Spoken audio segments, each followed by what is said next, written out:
సదాకాలము ఇదిగో నేను మీతో కూడా ఉన్నాను. గుర్తుపెట్టుకో ఈ మాట. యేసు ప్రభు నిన్ను వదిలిపెట్టి పోడు. కానీ ఒకటి జరిగే అవకాశం ఉంది, నువ్వు యేసును వదిలిపెట్టిపోయే ఛాన్స్ ఉంది.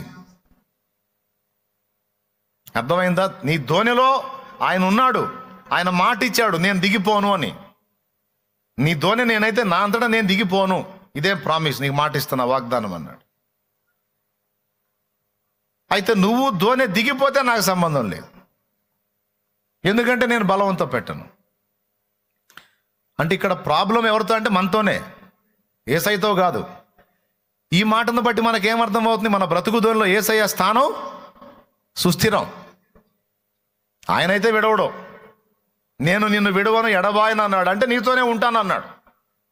ఆ మాట అబద్ధమైతే కాదుగా, బోల్డ్ అని వచనాలు ఉన్నాయి అలాంటివి.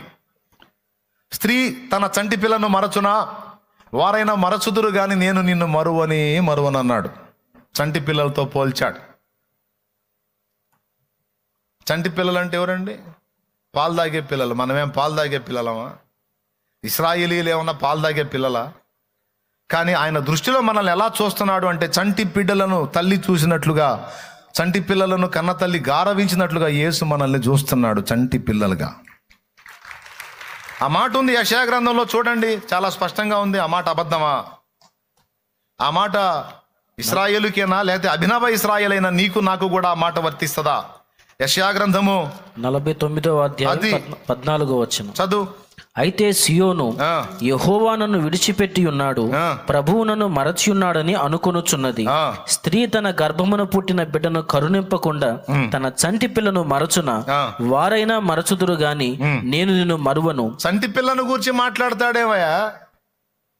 స్త్రీ తన గర్భమున పుట్టిన తన చంటి పిల్లను మరచున అంటే మనం చంటి పిల్లలమా?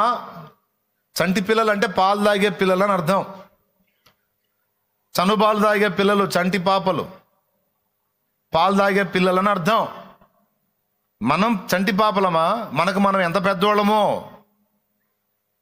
కానీ ఆయన అంటున్నాడు, లేదురా బాబు నువ్వు నాకు చంటి పాపవే, లేదమ్మా నీవు నాకు చంటి పాపవే అంటున్నాడు ఆయన. నేనంటల్లా, అక్కడ ఆయన అన్నాడు, స్త్రీ తన గర్భమున పుట్టిన బిడ్డను కరుణింపకుండా తన చంటి పిల్లను మరచునా, వారైనా మరచుదురు గాని నేను నిన్ను మరవను. ఇంకేం కావాలండి?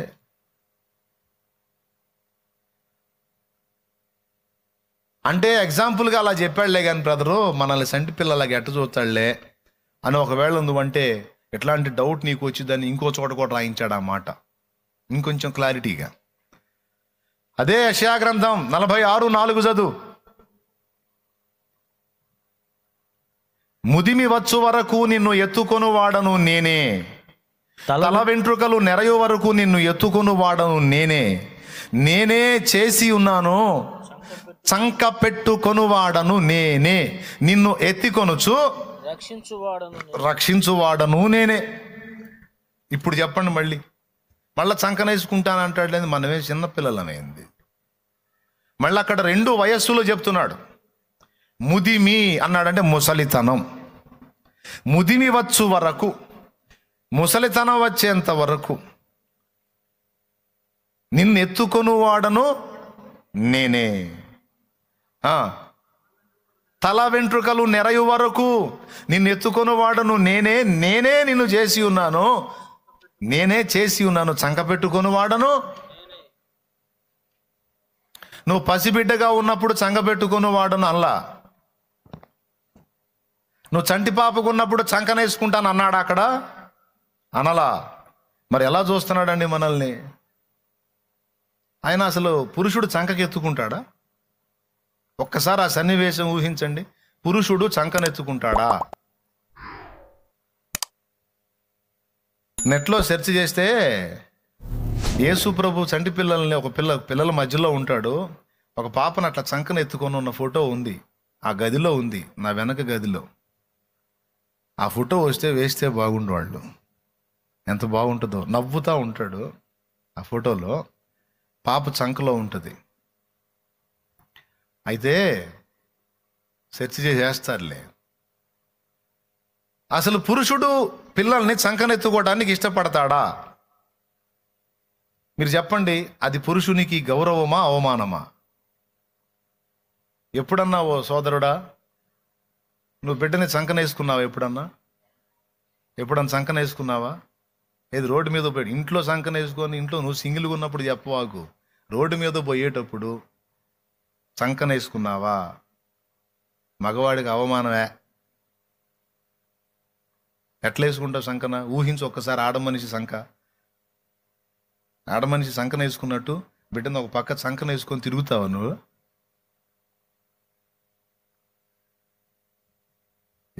అది ఆడమనిషి చేసే పని. అదే స్టైల్ మగవాడిని ఊహించండి మీరు. ఎట్లా చూసేవాళ్ళు కూడా ఎట్లా ఫీల్ అవుతారు? ఆడదానిలాగా సంకన వేసుకున్నాడు ఏంది అంటారు. ఖచ్చితంగా అడుగుతారా అడగరా? ఆడదానిలా సంకన వేసుకున్నావు ఏందని. కాబట్టి మగవాడు ఎట్లా ఫీల్ అవుతాడంటే, వాడు ఎంత వెయిట్ ఉన్న బాబు అయినా సరే పాప అయినా సరే, అప్పనంగా కడుపులోనే పాలన్నీ తల్లి బలమంతా లాగేసి ఇంతలావును పుట్టినోడైనా సరే నిలువుగా ఎత్తుకుంటాడు. ఎట్లా ఎత్తుకుంటాడు? అది పురుషుడు అది ఆ ఫోటో చూడు ఎట్టేసుకున్నాడు చూడు.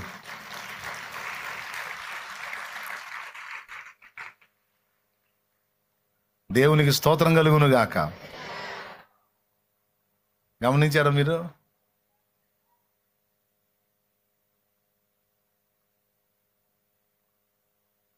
నా దానిలో ఇంకా కొంచెం కాళ్ళ దగ్గర కటింగ్ ఉందన్నమాట. ఆ కటింగ్ తర్వాత చూసి ఎట్టుందంటే డైరెక్ట్గా చంకన అట్లా ఎత్తుకున్నట్టుంది.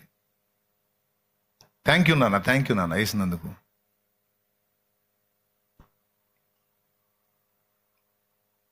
ఊహించండి ఒకసారి, ఆయన అలా ఎట్లా ఎత్తుకుంటాడు చంకకి. అందులో మనమే చిన్న పిల్లలమా, ఇంత ఆవాళ్ళం మనల్ని చంకన వేసుకోడు. ఊహించండి ఒకసారి యేసయ్య. కానీ అది నిజం, అది అబద్ధం కాదు, పచ్చి నిజం, దేవుని వాక్య సత్యం.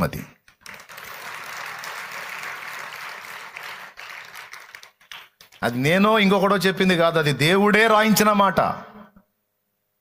తన చంటి పిల్లను కరుణింపక స్త్రీ మరిచిపోతుందా?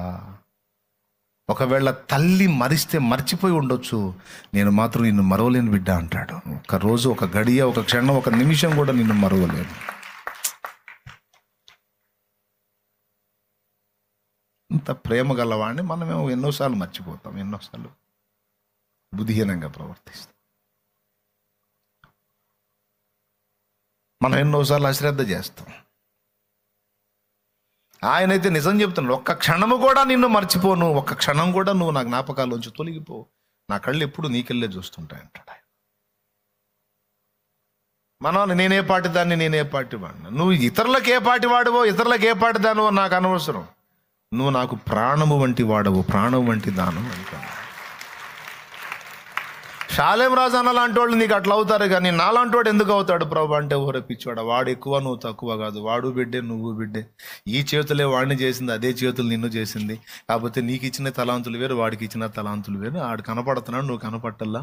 చూపులకి జనాలకి వాడు ఘనంగా కనపడవచ్చు, నువ్వు కనపడకపోవచ్చు, కానీ నాకైతే మీ ఇద్దరూ ఒకటే. వానికి ఎంత విలువనిస్తానో నీకు అంతే విలువనిస్తాను. దేవునికి స్తోత్రం. ఎందుకంటే నేను నిన్ను నిర్మించుకున్నాను కాబట్టి. నువ్వెవ్వరికి నచ్చకపోవచ్చు, ఆఖరికి నీకు నువ్వే నచ్చకపోవచ్చు, కానీ నువ్వు నాకు ఇష్టం అంటాడు ఆయన. నువ్వు నాకు ఇష్టం, నువ్వు నాకు నచ్చుతావు. ఏం నచ్చుతావు ప్రభా? నా క్రియలు మంచివి కాదు ప్రభా, నా ప్రవర్తన మంచిది కాదు, నా ఆలోచనలు మంచివి కాదు, నా పద్ధతులు సరైనవి కాదు, నేను ఎట్లా నచ్చుతా ప్రభా? ఆయన అంటాడు, నీవు మంచిదానివని, మంచివాడవని నీ కోసం ప్రాణం పెట్టలా, నువ్వేమై ఉన్నావో ఎరిగే నేను నీ కోసం ప్రాణం పెట్టాను, నీవింకా పాపివై ఉండగానే నేను నిన్ను ప్రేమించాను అంటాడు. నువ్వు పరిశుద్ధురాలు అయిన తర్వాత ప్రేమించడం కాదు, నువ్వు పాపివై ఉండగానే నిన్ను చచ్చిపోయేంత ప్రేమించాను. ఆనాడే నిన్నంత ప్రేమించాను నేను, ఈనాడు నిన్ను వదిలిపెడతానా? నీ పాపివై విచ్చలవిడి జీవితంలో నీ ఇష్టం వచ్చినట్టు ఊరేగుతున్న దినానే నువ్వు నాకు అసలు నన్ను పట్టించుకోకుండా, నా ఆలోచనలే లేకుండా, రక్షణ అనుభవం లేకుండా నీ మనసుకు తోచిన జీవితంలో నువ్వు నడుస్తున్నప్పుడే నేను ప్రేమించి నీ కోసం ప్రాణం పెట్టినంతగా నిన్ను ప్రేమించిన వాడిని ఇప్పుడు నిన్ను ఎందుకు మర్చిపోతాను నేను? ఇప్పుడు నువ్వు మారు మనసు పొందావు, బాప్తిస్మం పొందావు, పరిశుద్ధాత్మను పొందావు, పరిశుద్ధంగా బతకడానికి పోరాడుతున్నావు. పొరపాటు నీ వల్ల జరిగితే దాని విషయంలో నలిగిపోతున్నావు. ఆ పాపాన్ని అధిగమించి బ్రతకడానికి నీ వంతు రోషంతో కష్టపడుతున్నావు, తప్పించుకోవడానికి ప్రయత్నం చేస్తున్నావు. నేను గమనించట్లేదా నీ పోరాటాలు, నీ ప్రయాసాన్ని, నీ ఒత్తిడి?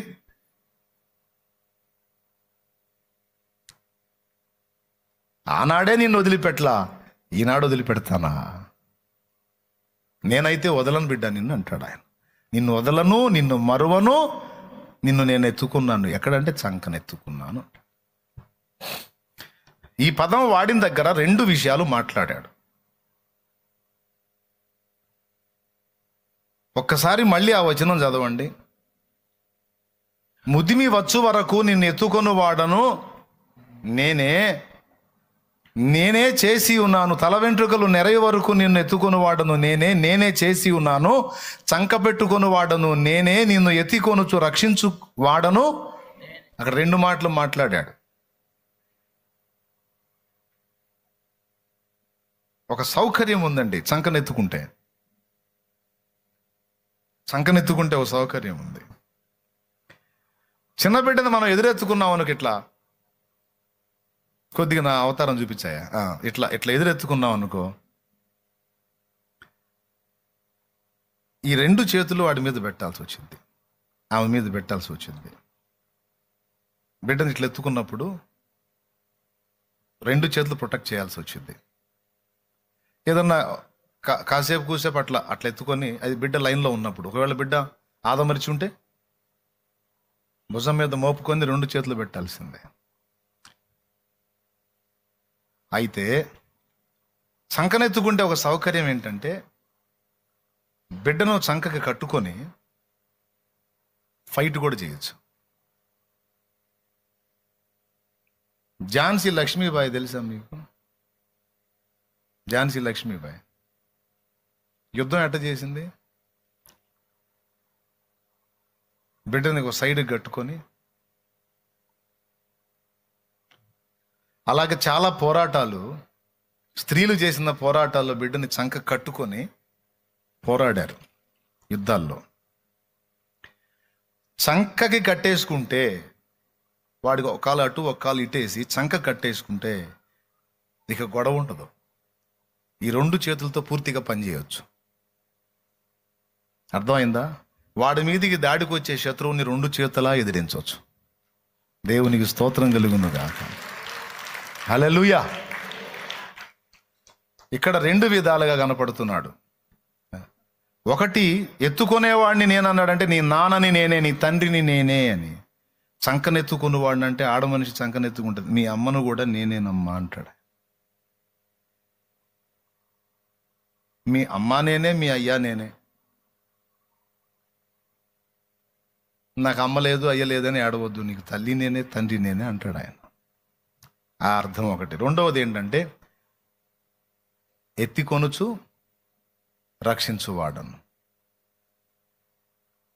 చంకనెత్తుకొని రక్షించుట అంటే మన మీదకి వచ్చేటువంటి ఉపద్రవాలను మన మీదకి రాకుండా అడ్డగించడానికి మనల్ని చంకలో పెట్టుకొని ఉపద్రవాలను అడ్డగిస్తాడు. మన పక్షముగా మనల్ని చంక కట్టుకొని మన పక్షంగా పోరాడుతూ ఉంటాడు. అలాగున మనల్ని ప్రొటెక్ట్ చేయకపోతే మన మీదకి జరిగేటువంటి సాతాను దాడుల్లో మనం తట్టుకొని నిలబడటం అనేది చాలా కష్టం. దేవునికి స్తోత్రం కలుగునుగాక. హల్లెలూయా. మీరు నిండు హృదయంతో వింటున్నారా లేకపోతే క్యాజువల్గా తీసుకుంటున్నారా? అసలు ఈ మాటలు మీరు ఎంత తీవ్రంగా తీసుకుంటున్నారో అది మీ ఇష్టం. ఈ మాటలు తీవ్రంగా తీసుకుంటే బోల్డ్ అంత ఆదరణ. కానీ వాస్తవాలు ఇవి, నేను కల్పించినవి కాదు, వాస్తవాలు. నేను రాసినవి కాదు, గ్రంథం దేవుడు రాయించినటువంటి విషయాలు ఇవి.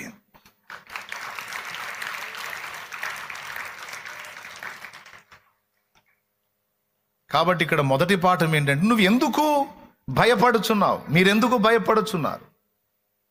పాయింట్ అవుట్ చేశాడు, ప్రశ్నించాడు. నీవు ఇంకా నమ్మిక లేకున్నావా? ఇది కదా నీ స్థానం అని చూపించాడు గ్రంథంలో. ఇన్ని విధాలుగా నేను నీకు తోడై ఉంటే యుగ సమాప్తి వరకు నేను నిన్ను విడవనని వాగ్దానం చేసి నేను నీతో చెప్పినది నెరవేర్చు వరకు నేను నిన్ను విడవను, ఎడబాయను, నిబ్బరము కలిగి ధైర్యంగా ఉండు, నిశ్చయముగా నేను నిన్ను ఆశీర్వదిస్తాను, నీ సంతానమును కూడా ఆశీర్వదిస్తానని ఆయన వాగ్దానం చేస్తే మనం నమ్మం వాగ్దానాల్ని. వాగ్దానాలు తీసుకెళ్ళి బావిలో వేస్తాం మనం.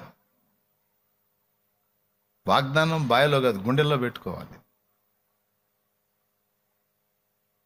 లోతైన బాయిల్లో తీసుకెళ్ళి వేయకూడదు వాగ్దానాలు. వాగ్దానాలు గుండెల్లో పెట్టుకోవాలి. వాగ్దానం అంటే ప్రామిస్, మాట. ఒట్టు పెట్టాడు, ఒట్టు అన్నాడు.